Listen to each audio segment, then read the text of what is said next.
Thank you. I'm also going to be joined by Steve Smith, who's standing here on my left.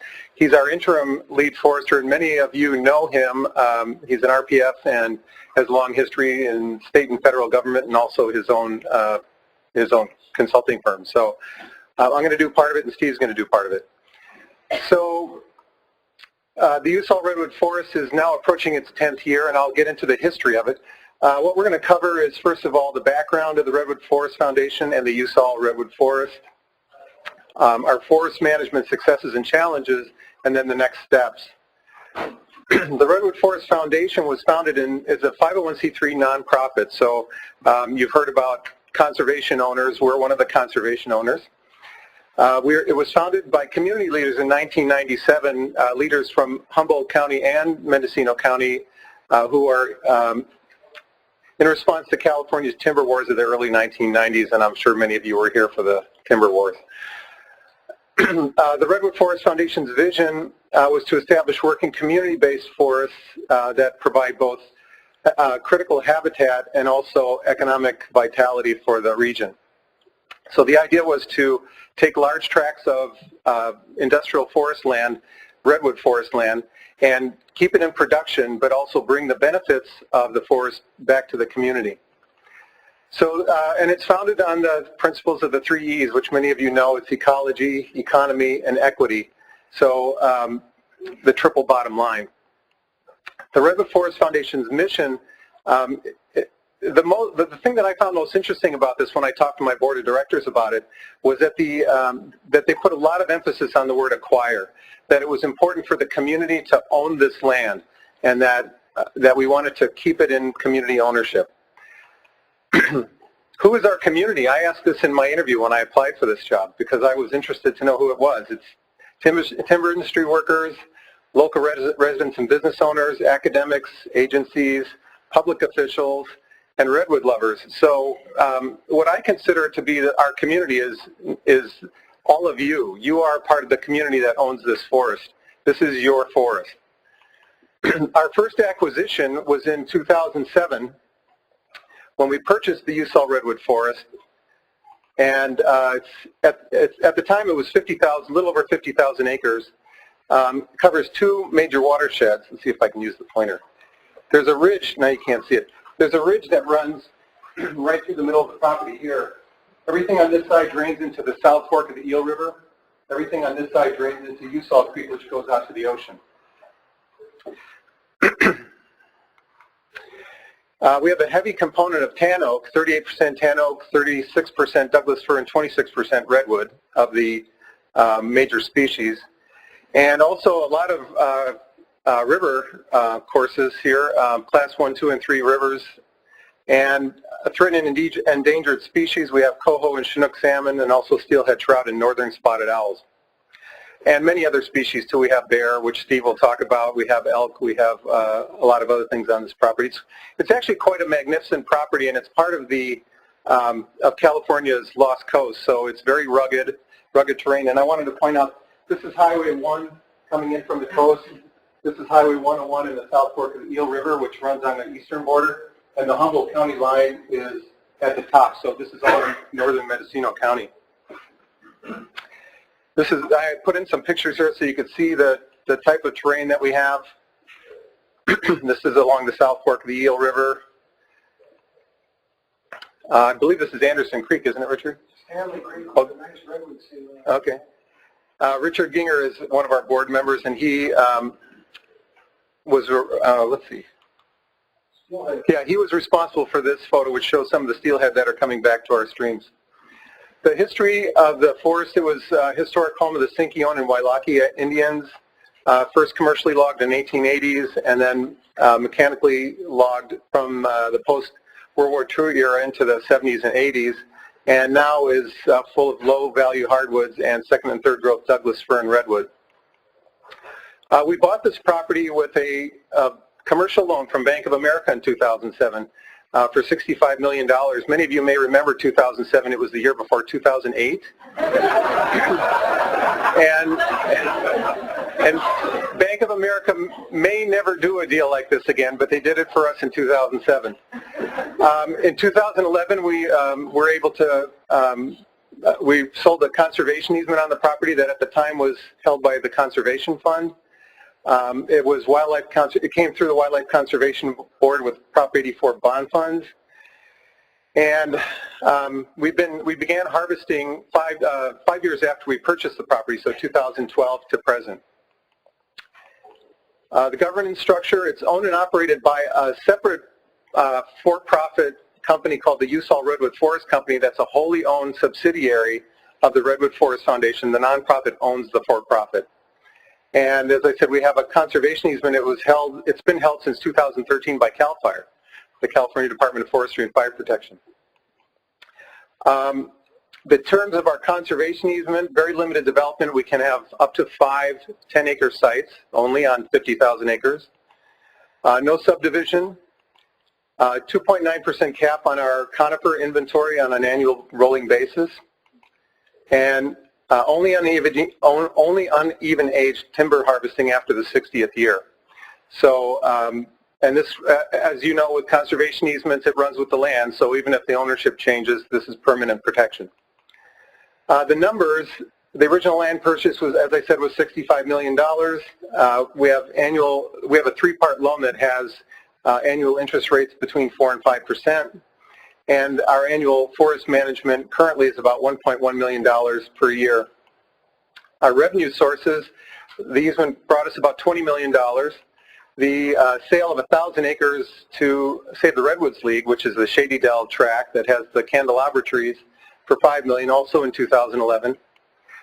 We have, in 2015, our timber sales were $1.7 million, and that's varied over the last 5 years. And we just completed a carbon sale that netted a little over $20 million, and we have incremental carbon going forward. This, as the introduction said, we just registered one of the largest forest carbon projects in the United States with a little under 3.2 million tons. And so this first sale is for the carbon that was sequestered between 2007 and 2014. This is just briefly is a graph that shows the age of our stands, and you can see that most of the trees in the Usal forest are in the 31 to 45 age range, so it's a very young forest, not a lot in the older age classes. We started, as I said, harvesting in 2012, and it's gone up. It went up each year until 2015. Now this year, because of our carbon sale, we're reducing our harvest down to 2.2 million board feet, which is, to me, one of the benefits of being able to have a carbon project and generate revenue from carbon sales. It's allowing us to put less pressure on the timber in the short term to generate revenue. Our successes, the nonprofit ownership, of course, and also the restoration and restoration with state and federal grants. We have a number of restoration projects on our property. We're decommissioning roads. We're improving the riverbeds. We're putting large wood structures in the creeks. We have a permanent protection through the conservation easement. In 2015, we achieved Forest Stewardship Council certification, and we also took over management from our longtime professional management company, and we're putting together our own staff to manage the forest internally. And now in 2016, we had our first carbon registration and sales. So at this point, I'm going to turn it over to Steve, and he's going to talk about some of the challenges and the realities of managing the forest. Okay. Yes, there is some challenges. And, well, we're going to actually, the first challenge, which is before we deal with the elephant in the room, is that it's called the Lost Coast for a reason. And it's the Lost Coast because it's very hard to get to. It's one of the last places they logged. So basically, when the 50s came around, they developed a really good dozer that could really carve really good roads. You can get into places that you could never get into before. So we're going to get a lot into that. We're going to get into fire. These are the challenges that I'm going to talk about, just really quick and easy.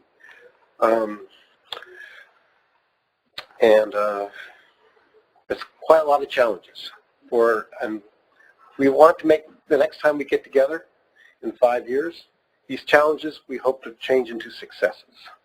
So this is 2 watersheds on property, 2 of the sub-slot watersheds. These are looking toward the Eel River side.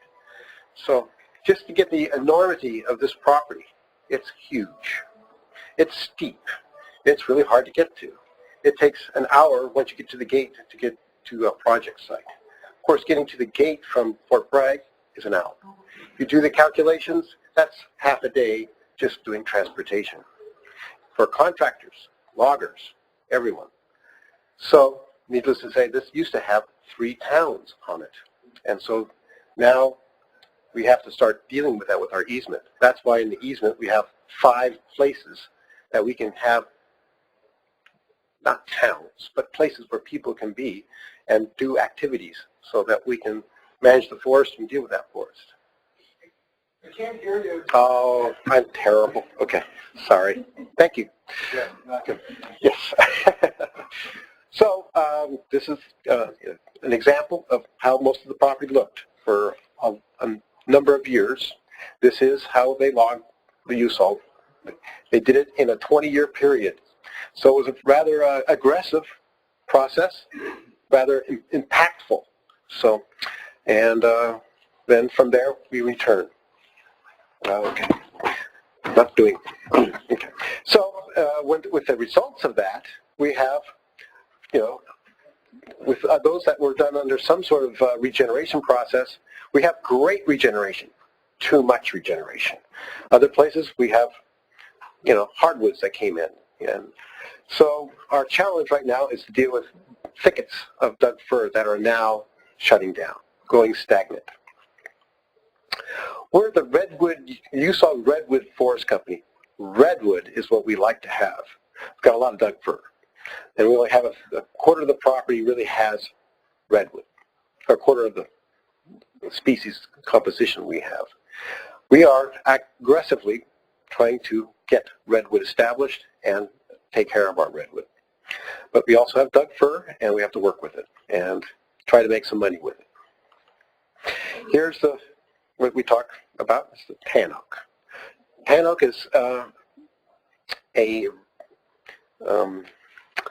tree that is a native tree. It's an unusual tree. I mean, it's a genus that is only on the North Coast.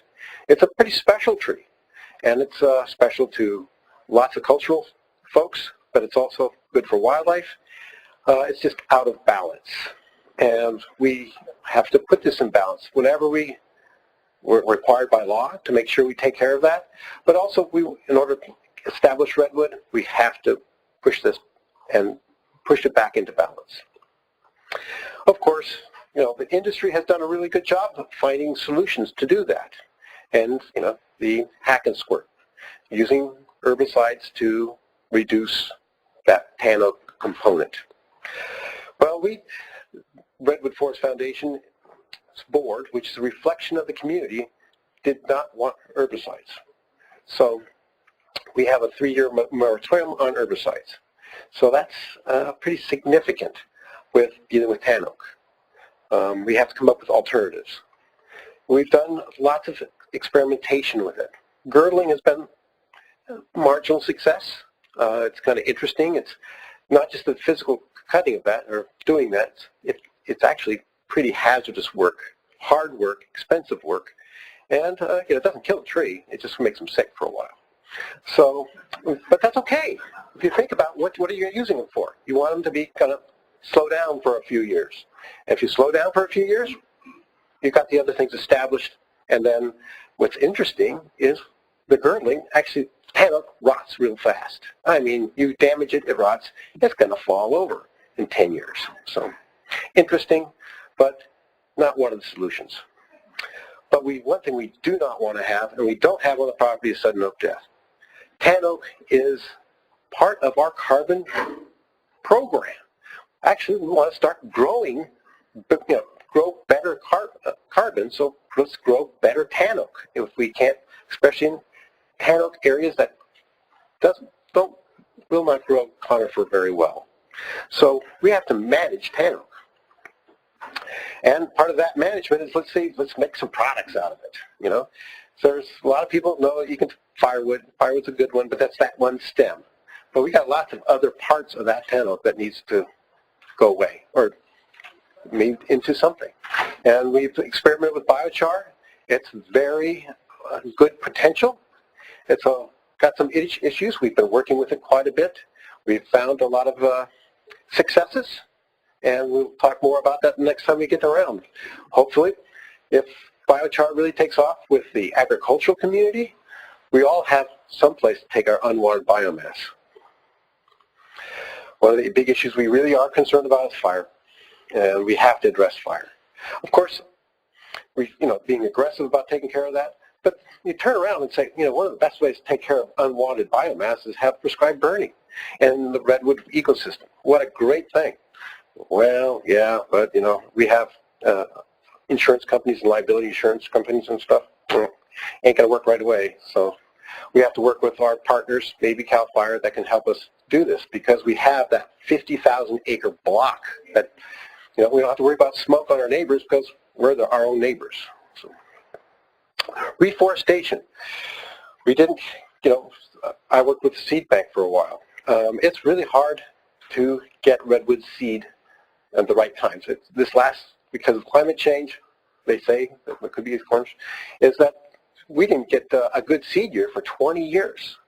And so we didn't get a very good set of seed for this property, for those 10 watersheds. I want seed for those watersheds. I don't have it, so I've had to borrow from our neighbors. But also, so we're in search of that as an issue. We can also get clones, and clones are really nice because they grow in that harsh site, that we're converting. But that's a conundrum. Do we want to stay natural or start using something that's kind of out of the way? Oops, going the wrong way. Come on. I got to keep, okay.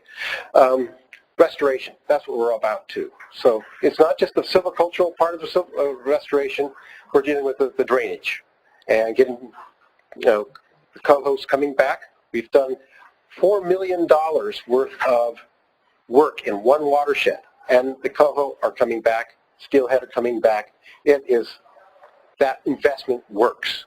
But $4 million, that's one watershed. We have at least 10 and then some. Who's going to invest in that? We've invested some. We have lots of grants to do that, but still, that's a lot of money and a lot of activity. So we tear out roads. We tear out roads near the creeks and we move them back up on the ridges. Well, that's expensive, and more roads. We have, 300 miles of road. Can you imagine trying to maintain 300 miles of road? It's an astronomical cost, and we have to deal with that as part of our annual budget. Of course, beauty. We talked about beauty just a few minutes ago. That's what attracts people to the Redwood Forest. And every entrance we have, wherever we connect to the highway, we got Scotch broom. And how do we deal with Scotch broom? I mean, it just is, it's not very pretty.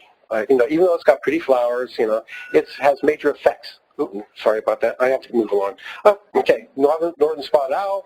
We've got barred owls moving in. We want to make sure we maintain the spotted owl. That's part of our intent.